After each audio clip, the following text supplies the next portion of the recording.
얼마 전 일본군 위안부 피해자 이옥선 할머니가 별세하며 이제 정부에 등록된 피해자 가운데 생존자는 6명뿐입니다.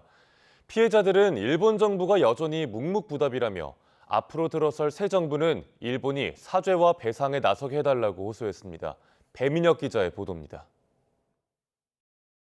배상하라! 1700번째를 맞은 수요 시위에서는 얼마 전 별세한 일본군 위안부 피해자 이옥선 할머니에 대한 추모가 이어졌습니다. 없어지세요. 언니야, 편안하게 잘 갔지? 편안하게만 보여. 잘 될 거야. 이렇게 또 한 번 이별을 맞은 이용수 할머니는 지금껏 일본의 사죄가 없는 현실에 울분을 토했습니다. 저는 법으로 승인했습니다. 그런데도 아직까지 일본은 묵묵부답입니다. 왜 아직까지 우리를 방치합니까?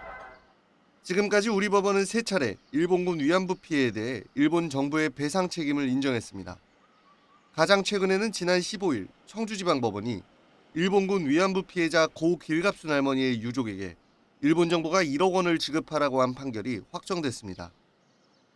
2023년에는 서울 고등법원이 주권면제 원칙을 이유로 소송을 각하한 1심 판결을 뒤집고 일본 정부가 위안부 피해자와 유족 등 16명에게 2억 원씩 배상하라고 판결했습니다. 당시 재판부는 일본이 우리 영토에서 위안부 피해자들에게 저지른 불법 행위가 인정되고 이에 대한 한국 법원의 재판권 또한 인정된다고 판단했습니다. 이런 판결이 잇따르지만 실제로 배상을 받을 수 있을지는 미지수입니다. 일본 정부가 철저히 무대응으로 일관하는 가운데 한국에 있는 일본 정부의 재산을 직접 찾아내 강제 집행하는 것이 쉽지 않기 때문입니다. 저희가 입증을 해야 되는데 이제 법원을 통해서 뭐 재산 목록을 제출해라 이렇게 명령을 할 수 있어요. 근데 일본 정부가 불응하겠죠. 피해자들은 앞으로 들어설 새로운 정부는 일본군 위안부 문제가 최종적으로 불가역적으로 종결됐다고 선포한 2015 한일 합의를 파기하고 일본 정부가 사죄와 배상에 나서도록 해달라고 목소리를 높이고 있습니다. 이렇게 살아있는 거는 그냥은 못 죽습니다. 제가 다 해결하고 사죄받고 이제 정부에 등록된 위안부 피해자 240명 가운데 남은 생존자는 단 6명. 이들의 평균 연령은 95세가 됐습니다. YTN 배민혁입니다.